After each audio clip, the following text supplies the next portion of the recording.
You are listening to the Outright Proud podcast. I'm Hannah Cohn, and I'm Outright's UN Advocacy Fellow.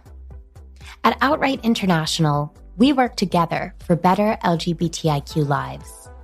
This podcast will advocate, celebrate, amplify, and support LGBTIQ voices. Outright will be launching a campaign to show the benefits achieved by trans people in 20 countries that observe self-determined legal gender recognition. In our debut episode, you'll be listening to our senior advisor for the Global Trans Program, Rikki Nathanson, in a conversation about this. Here is Rikki. Hi, my name is Rikki Nathanson, and I am the Senior Advisor of the Global Trans Program here at Outright International. I'm here with a dear colleague and friend of mine, Chamindra, who is with GATE, and we'll be having a conversation around what it means to be trans. Hi, my name is Chamindra Weerawardhana. So I'm a human rights defender from Sri Lanka, and I currently serve as the Director of Programs and Global Partnerships at GATE, Global Action for Trans Equality, which is an international organization specialized in the area of trans human rights and intersex human rights. So let's just start a bit talking about when an individual comes into their own being, when they realize who they are, when they realize what it means. And the term that has been coined a lot is coming out, when I know many times people are asked, when did you come out, or what was your coming out experience like? And speaking personally, I prefer to use the term self-determination or self-realization, because as somebody who has always seen themselves to have been different to the gender binaries or what was considered to be quote-unquote normal, I realized actually from my first moment of consciousness as a human being, when I could realize, I always knew I was different. And I could not figure out, when we had to go shopping for toys, for example, go shopping for clothing, when it was birthdays or Christmas, why I wasn't allowed to buy that nice frilly dress with a little tutu, or why was it that I was forced to buy an airplane rather than buy a little Barbie doll.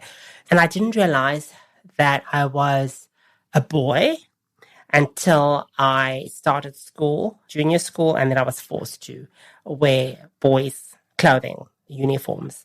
And then as time went on, it was you were forced to play the sports that boys play. So I like to say that I've always been, I never came out of anywhere. I didn't come out of a closet. So I really, really like to say that my self-realization was my first moment of consciousness. However, my self-determination as a trans individual, now when we started labeling what I am or what I should be, or how society would, what society would call me, I would say I was in my late teens, early 20s. I transitioned socially, meaning that weekends when I wasn't at work, I would dress in a very feminine way. As time moved on and I grew older, I started transitioning medically. So it really was a transition, so to speak, from this child that always knew they were, who was forced to live in one particular lifestyle, to the individual I am today. So how was it for you, Chamindra? My thoughts resonate very much with what you said there, Rikki. When you say you're coming out in terms of sexual orientation, if you take the SOGI-esque rights as a whole, rights related to sexual orientation, you use the term coming out. To a certain extent, it could make some sense when it relates to sexual orientation. But when it comes to gender identity, it's more of one person becoming themselves in the singular, right? You coming home to yourself, basically. And the concept of gender self-determination, I think, is the most important tool to understand the lived experience of a trans person. And to me, I mean, it makes perfect sense that way. And the conversation around self-determination and visibility could also be used as an occasion to zoom in on the diversity of what it means to be a trans person, because to a large extent, even today, despite all the progress we have made, when you say that someone is a trans person, many people see only the gender identity side of things, right? You don't see a whole person, a whole human being with their skills, with their capabilities, with their achievements, with their regrets, with their challenges, and many other aspects of life. So that is something that needs to be acknowledged as well. So these words coming out, or transition even, I mean, what does transition actually mean, right? You become yourself. You don't transform from one self to another self. In many cases, this may be a bit different from one person to another, given the cis-normativities of the world we live in. Like in my case, for instance, it was very clear from a very, very young age. And I would say, I want this and this and this. And I would be told, no, those are not for you because you're not a girl. Then I would enhance it to a new level and say, no, I really want this, this, and this. And it used to become a big nightmare, So it was never easy. And also in conservative societies, when people notice that their children, especially children assigned male at birth, being not very, conforming to what they're the role they're supposed to play as cis male children, people can get very repressive towards you. And this has been my lived experience. And that is why I have a lot of antagonism with my home country, for instance. And it's a country that hurt me so much at the most vulnerable age. Nobody realizing, nobody being supportive of things that I understood at a very young age, because this is why it is important to think in terms of the rights of trans children. Some people out there, people with absolutely no experience of what it means to be a trans person, saying that children are too young to talk about, their gender dysphoria or their gender identity, or talk about who they are. At around 12 years old, in the 1990s, when there was no internet or anything like that, I used to go to libraries, the British Council Library, the American Library, places like that, and try to find out what on earth was actually wrong with me, because I feel something and I know something, and I have my preferences. I know how I want to be, and I'm constantly being prevented, forbidden from being the person, the kid I want to be, right? So when you're up against that kind of challenge, it really matures you. It's the same for young children of any gender identity, especially for young girls assigned female at birth, who face a lot of violence in deeply divided societies, for instance, gender-based violence. These experiences mature you, and you look for answers, you look for information. And a lot of trans children, especially today in the digital world we live in, look for answers. So if a kid says in their 12, 13 years old, look, I'm trans, this is my reality, the best people could do is to support. Absolutely. I totally agree with you. And, when we speak to especially young trans people, we speak of trans people, trans youth, trans adults. We look at what's happening now in the global north, particularly around the pushback against trans rights, which is very vocal. It's very, very, it's so in your face.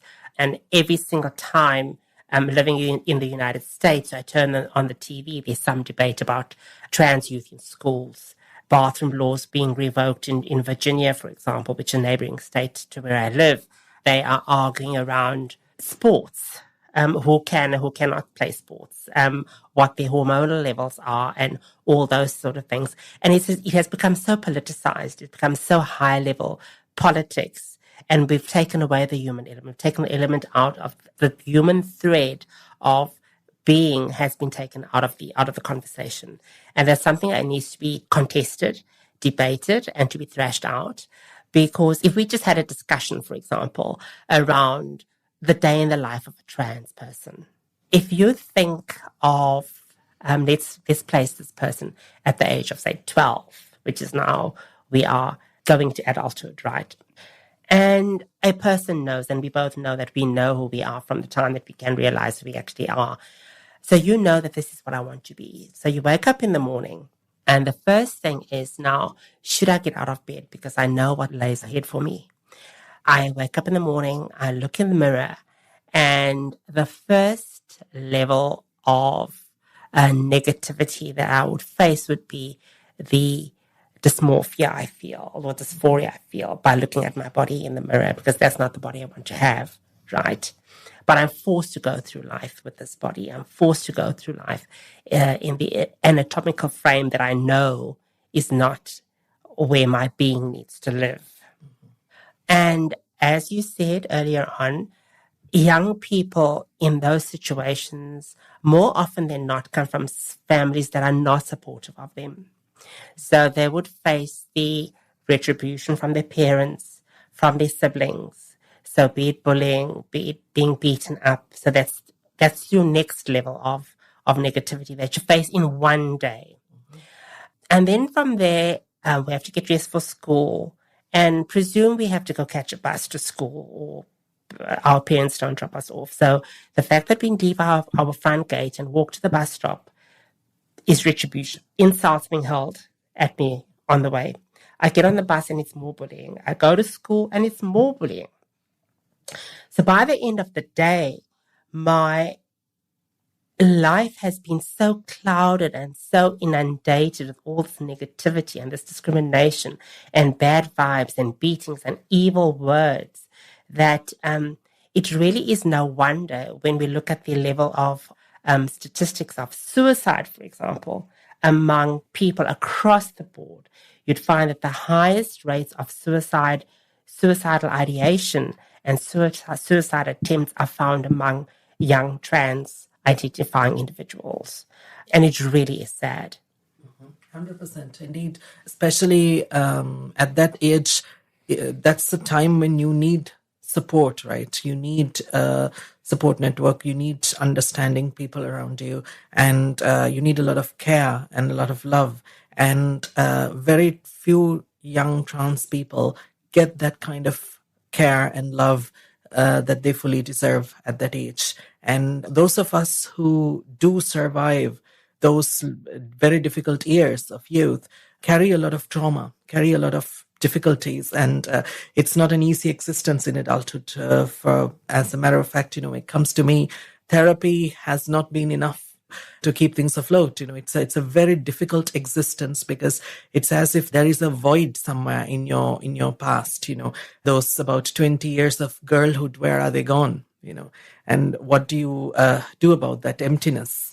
So these are really difficult issues, and one cannot reiterate enough the importance of being supportive towards trans and gender diverse children, because the backlash against children, it's the most inhuman dimension of this backlash, because when you take issue with me, my present day version, I can fight back, right? I have the language for that. I have the tools for that. I have the support network for that.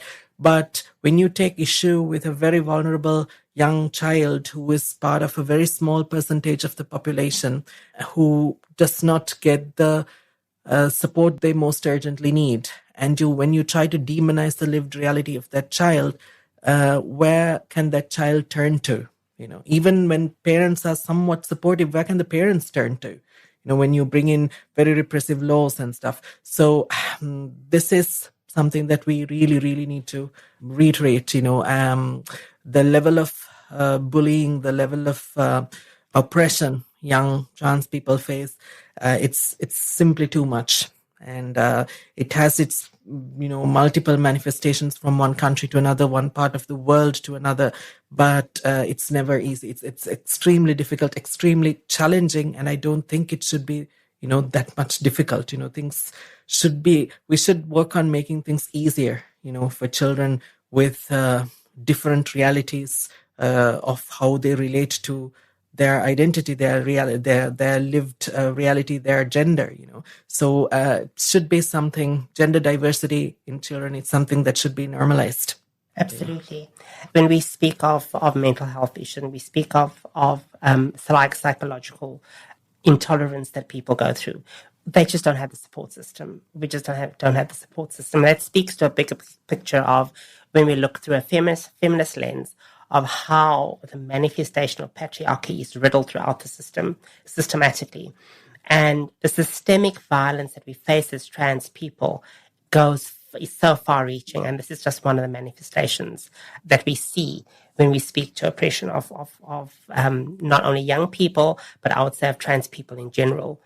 And now let's just sort of switch gear, and let's have a conversation around what we think or how we think. What is trans visibility? And I'll hand it over to you. Mm-hmm. To me, trans visibility is having the freedom to mind one's business and get on with one's life. This is the hardest thing for a trans person, accessing basic healthcare needs, having to go through major hurdles to access the care and the support you need when it comes to healthcare, or when it comes to having the right kind of identity papers or anything like that. And challenging situations at work that occur not because of a lack of skills most of the time, just because who you are, how you get stigmatized. Even in the LGBTQI human rights sector, we see very often trans people with high potential, for instance, who get somewhat marginalized than their cis peers. So being able to get on with your life and being able to challenge those multiple forms of discrimination and being seen as whole people, and that being trans does not, for instance, define what your sexual orientation is, So challenging those stereotypes and being able to live one's life freely, I think that is what visibility is for me. Absolutely. Yeah. So, I would just take it one step further, and I totally agree with it. It's all of that, and I think a bit more. And, I take this commemoration as a time to sort of step back and interrogate what is visibility. So being a trans individual, you are extremely visible from the moment you walk into a room, right? They use the term in DC of like when people get clocked, they get noticed as being trans. And as being a trans leader, a global trans leader, of which you are one too, and I certainly try and use my visibility to not only better my life, but to try and better the lives of everybody. And this is the conversation we're having now. And what does it entail? How do we use the platform and the privileges that we have, even though we have faced discrimination, even though we've been through hard lives, we've been at the mercy of hate, perpetrators of hate and perpetrators of discrimination, and people that actually tried to harm us for our mere existence. The fact that we've been privileged enough to have come through that and risen like a phoenix, what do we do now when we have this platform, now that we are visible? Or what do we do to try and help or to even help our siblings that cannot catch an airplane tomorrow because they have an ID document that gets them pulled aside at airport security? And that's the lived reality of a trans person. So what do we do for that individual? And this conversation we're having now, I certainly hope will go a long way in beginning the small steps that we need to take as those that are at the forefront, those that are visible, to try and make a change, to try and make a difference for every trans person that's out there, every gender diverse person that's out there, because they tend to, they also need to be included. And then also, what do we do with the visibility that we have to try and fight the oppression, to try and reinforce the intersections of feminism, trans feminism with mainstream feminism? And these are all things that we need to do, and we need to do when it's in times of visibility. And also acknowledge and celebrate each other, and give a pat on the back where it's due, and publicize the wins and the gains of our next glorious sibling. And with that, I'd like to thank you so much, Chamindra, for your time, and looking forward to much, much more interesting work going ahead.